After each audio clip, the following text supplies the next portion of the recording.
And I actually didn't start making lo-fi beats until like 2 or 3 years into production. So I really just started out of my love of music. I was really inspired by hip hop and different Christian artists. And that really took me to start looking for a sound as I started to progress and become better at what I did. And I think a lot of producers relate to that, not really knowing what their sound is and not really knowing where they fit in the industry, trying to get in. What helped me was kind of looking internally and seeing who am I? And I personally identify myself as a Christian. Looking at that, it really helped me decide what genre I wanted to start making music in. Lo-fi hip hop, instrumental music in general is a really great genre, I believe, for people who are Christians and want to make music that they're happy with, but isn't necessarily in that, stereotypical Christian sound that you know and hear about. You might love making hip hop music, but you're scared to produce that because you don't know who you're going to give your beat to.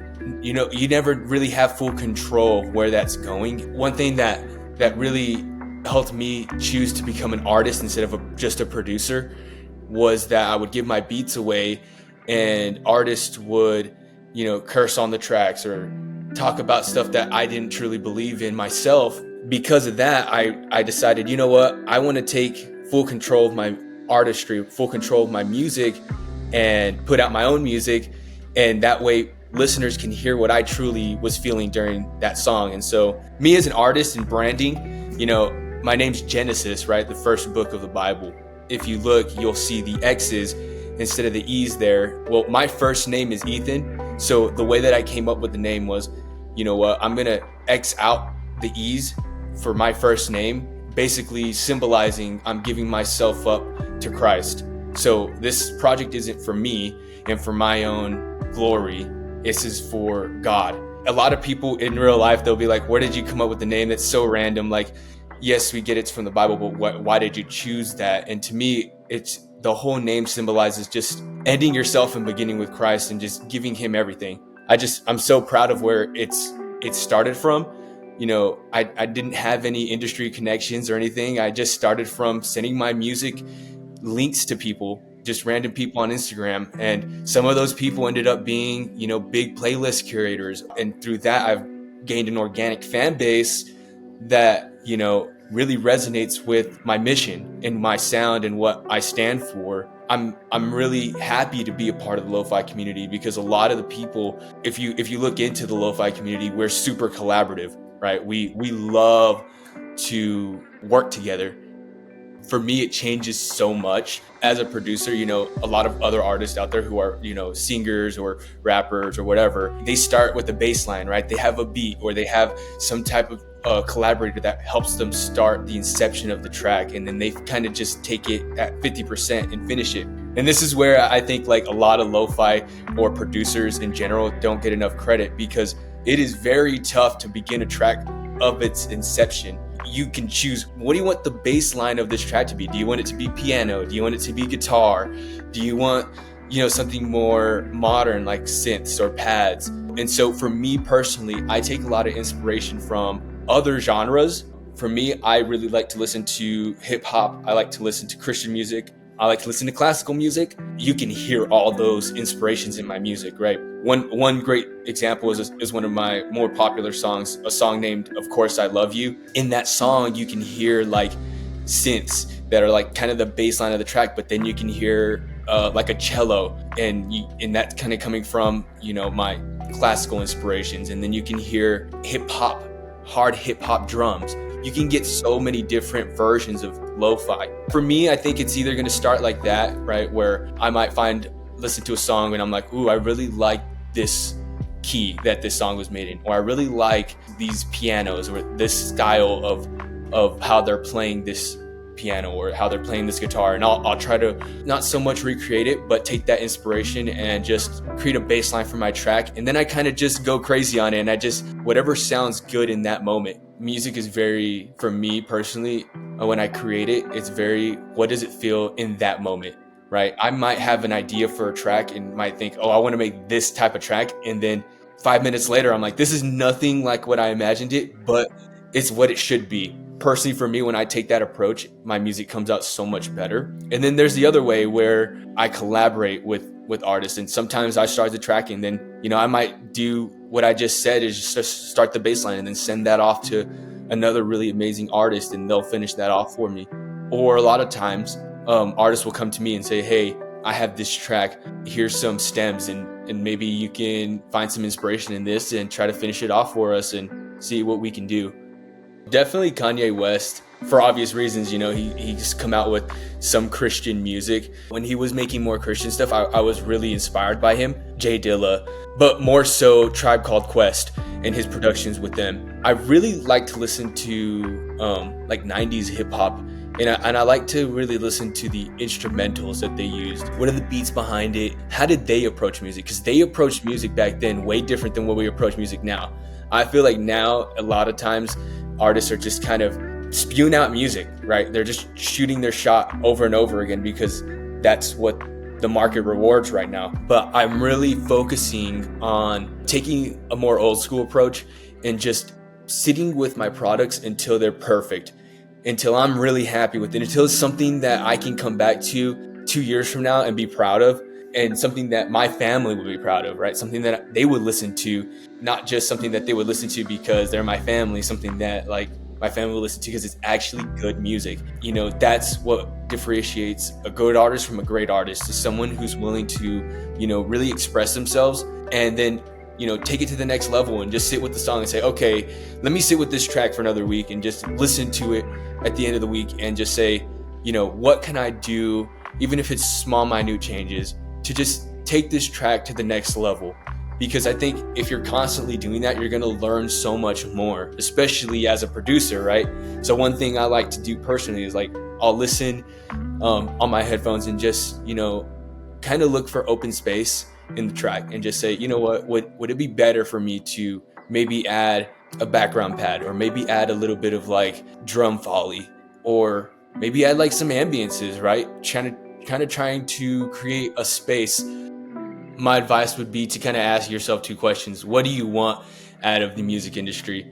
Do you want to make a living from it? Or, do you want to just put out the best music so, more ears can hear it? And I think there's two different ways to approach it, right? If you really just want to make money off of the industry, you can release a lot of music. But if you are here for quality of music and you want to put out good quality music and not just take advantage of booming industry, I personally would sit with your music. And for me, when it comes to the success of my projects, my most successful projects are the ones that I sat with and I really perfected. That's the power of making great music. It's really, for me, I believe, is quality over quantity. You have to be realistic. You cannot sit there and say, oh, I'm going to make 10 tracks and that's all I'm going to put out this year and expect to be successful. That's just not realistic. And I think a lot of artists have that mindset where they think, I'm going to put out 10 tracks and that's going to be enough. And it just isn't. Especially if you're trying to, create a fan base and give, your fans more music to, be excited about. So there's a fine line, I think, on how much you need to release. But personally, I think quality over quantity always wins. I've realized that more recently. What inspires me is less so much of other people's music, as I want to make original, unique music. But at the same time, what inspires me about other people's music is learning from their process. And so their process back then was, sitting with the track and making sure it's perfect and running it through some friends or running, you know what I'm saying? And that's something that might help a lot of other artists is, find a community and, run your music through other artists who are also elite artists in your community. Especially whenever you're a lo-fi artist and you're the only one touching the track, sometimes you can get tunnel vision and you create these biases in your mind where it's like, oh, I really like this track, but then you don't really think about how much better you can make it because you are kind of in this zone where you're like, oh, I love this song and I made it and it's mine. And I think that's good, but at the same time, it's also good to run it through others. To get in the industry, I would study. You have to study about the different DSPs out there. You have to study about how can I have some leverage over other artists where maybe I go into it differently than other people have.